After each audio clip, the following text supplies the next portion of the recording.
Good day, everybody. Today I want to look at 5 integrals from the Berkeley 2021 final round of their Integration B. Came across this video, and this is the one that sort of gave me the most trouble, so I left it to be done last. So let's take a look at it. First thing we might recognize is that we've got this difference, a sine A cosine B minus sine B cosine A. So that can be written as sine of A minus B, which I did. And now the argument of the sine function, I can get in the denominator if I factor out an x squared. So I did that, and so you can kind of see a sine u over u, but we have this x squared in the denominator in a dx, so it's not quite perfect, as we'll see. It's also an even function, so we might consider doubling and going 0 to infinity, but that actually didn't seem to help me. So the way I ended up going, I did have to break the integral into 2, as we see, but not doubling, at least not yet. So if I break the integral into 2, I've got the integral from negative infinity to 0 plus 0 to infinity, then we're going to need a substitution. U is the argument of sine, 2x minus 1 over x. Du will be 2 plus 1 over x squared dx. And so you get that 1 over x squared, but if we get this 2, really throws things off.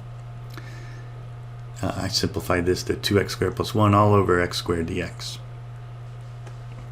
So this is what I need for du, so I just put it in there, 2x squared plus 1 over x squared. I slid the x squared over, but I can't change the problem, so essentially I multiplied and divided by 2x squared plus 1 on both integrals.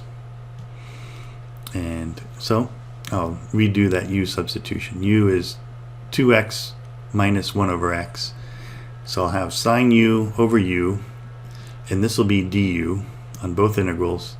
But I've got this 2x squared plus 1. And I could not see a tricky way to get rid of it. So in the end, got a little brute force action. So if u is 2x minus 1 over x, then let's solve for x. You can multiply through by x, get a quadratic, and then use the quadratic formula to get x is u plus or minus the square root of u squared plus 8, all over 4, and that's a 4, not a u. Have to make sure of that as we continue. Now I knew from up here, this is going to be 0 at x equals root 2 over 2. And negative root 2 over 2. So at x is this value, u is 0. So let's look at x a little bigger and smaller than, we'll go with a positive root 2 over 2. So I mean that's roughly 0.707-ish. So if x is 1, then u would be 2 minus 1, which is 1. And so it's going to turn out we need the positive root here for if we're bigger than 0. Right? So if u is 1, we would get 1 plus the square root of 9, which is 3. So 1 plus 3 over 4 is 4 over 4. So x would be 1. So that checks out. Well, what if we're on the other side of 0? U being 0. So what if we're at, say, 1/2? If x is 1/2, this will be 1 minus 2, which is negative 1. And this still works. So if I plug negative 1 in here, it's negative 1 plus the square root of 9, that's a u squared. So negative 1 plus 3, that's the square root of 9. So negative 1 plus 3 is 2. 2 over 4 is 1/2. So we want the positive root for all positive values of x. And also if we look, as x goes to infinity, of course this goes to 0, so u will go to infinity. And as x goes to 0 from the right, this goes to 0, and this will go to minus infinity. And so this is what it's going to be for positive values of x. If u is 2x minus 1 over x, that's the same as x is u plus the square root of u squared plus 8 all over 4. You take the positive root. So that works for the positive x. And u has to go negative infinity to infinity to get the full range of x going 0 to infinity. For the negative x's, well, let's see, all right, not yet. So, and then here's the limit. So the limit is that u goes to negative infinity. This will be 0. If there's a linear term, that would affect the limit, but with no linear term, usually I didn't show this, but you could easily show it. I usually multiply top and bottom by the conjugate, and then you can simplify things. But so this will essentially be like negative infinity plus infinity that goes to 0. And this obviously goes to infinity. So as u goes to negative infinity to infinity, we get all the x's from 0 to infinity. And for the negative x's, that's when we want the negative root here. And u still go negative infinity to infinity. Right, so as u goes to negative infinity, x will go to negative infinity. X is this, so x will go to negative infinity. If u is negative 1, x will be negative 1. If u is 0, x will be negative root 2 over 2. And if u is positive 1, we would get negative 1 minus root 9. So we get negative 1/2. And as you keep doing bigger and bigger u's, you're going to approach 0 from the negative side. So like if u is 1,000, 1,000 minus the square root of 1,000,008 that's almost 1,000. It's actually slightly bigger, so this would be just almost 0 but slightly negative. And the bigger u is, the closer you get to 0. So to recap, for positive x, u is this, the positive, so 2x squared plus 1 is going to be 2 times this squared, and if you square this, first squared, 2 times this, plus the last squared, divided by 16, but times 2, left me with 8, and then plus 1, so bring it in as a common denominator, and now you have u squared plus 8, and another u squared plus 8. So 2 u squareds plus 8s and 2 this. So cancel those 2's. Leaves me with this. And for negative x, 2x squared is going to be this, but with the minus. And same idea, if you square it and add 1, we'll get almost the same thing, but with a minus here. So we get that.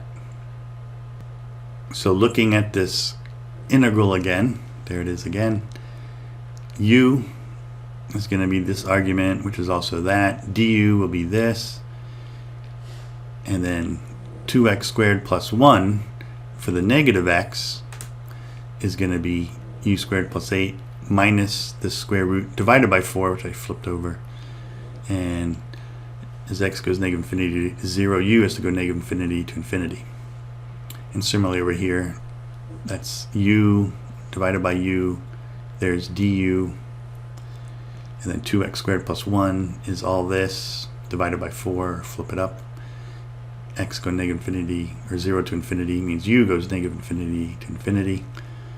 So then I've got these two integrals I'm adding together. I can write them as 1, factor the sign u over u out, and I'm left with this plus that, get a common denominator. It'll be 4 times this plus 4 times that divided by the product.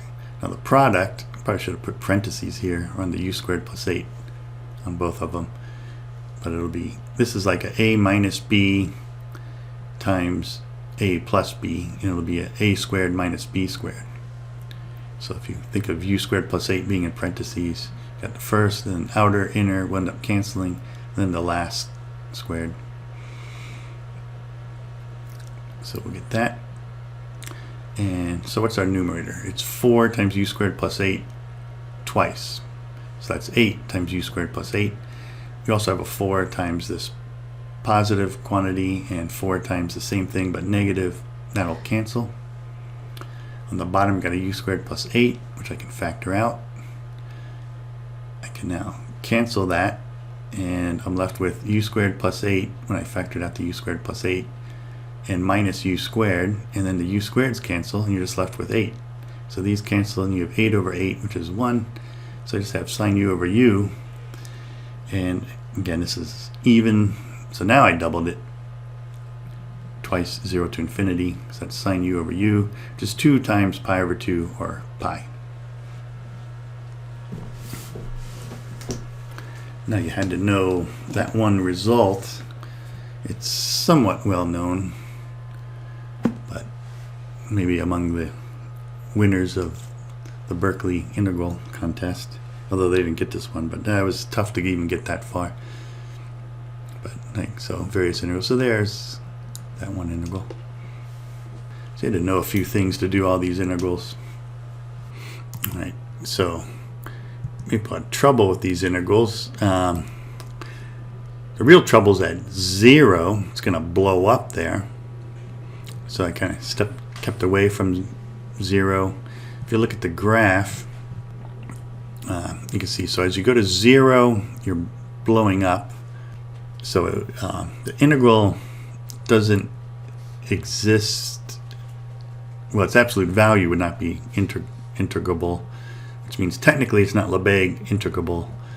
But if you looked at the limit where a was bigger than 0, then let a approach 0, that limit would exist, because what you add, you keep adding and then subtracting almost the same amount, and what you add and subtract does go to 0, so you're not going to vary. I don't know if that makes sense, but you're going up and down so fast, the area under any pair of consecutive zeros is going to get smaller and smaller, even though the peak is going to infinity. So we're adding something but then subtracting almost the same thing, and then adding again and subtracting. So it's not going to change too much from here, this 0.022, you know, we're already close to pi over 2. Also notice we don't necessarily have to be under. In fact, actually we're over, and if I get closer to the origin, then we go down. I picked that value just so that would happen, but so it actually got lower. But that's just because it's oscillating, so you can't tell if you're going to be above or below the true value. But anyway, so what we add and subtract is going to 0. So anyway, the limit does exist. Here's the curve. As you get farther away from the origin, then everything's better, right? This is bounded by 1, and this is going to infinity, so everything will be great. There's a little trouble at root 2 over 2. It's a removable discontinuity. The y value is 2, and I plotted, so that would be right there, but everything's fine. So the limit, it's a removable discontinuity at root 2 over 2. If I look at the plot of u equals 2x minus 1 over x, here's the plot. I plotted in a few points. Zoom in on them. Root 2 over 2, 0, and negative root 2 over 2, 0. 1, 1, and negative 1, negative 1, and 1/2, negative 1, and negative 1/2, 1. So I plotted those points. So for positive x, here's u equals 2x minus 1 over x. And if I solve for x, I need the positive root.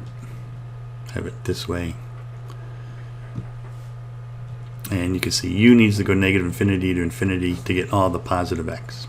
And for negative x, for u equal 2x minus 1 over x, if I solve for x, x is u minus the square root. So it looks like that. So So that'll give me all the negative x. Again, u needs to go negative infinity to infinity to get all the negative x. And finally we get our integral, and I had to double that. So there's our last result. Alright, so those were the integrals. It was not easy, but nothing worth having is easy, as they sometimes say. So hope you enjoyed that. Keep doing math. Thanks, and have a good rest of your day.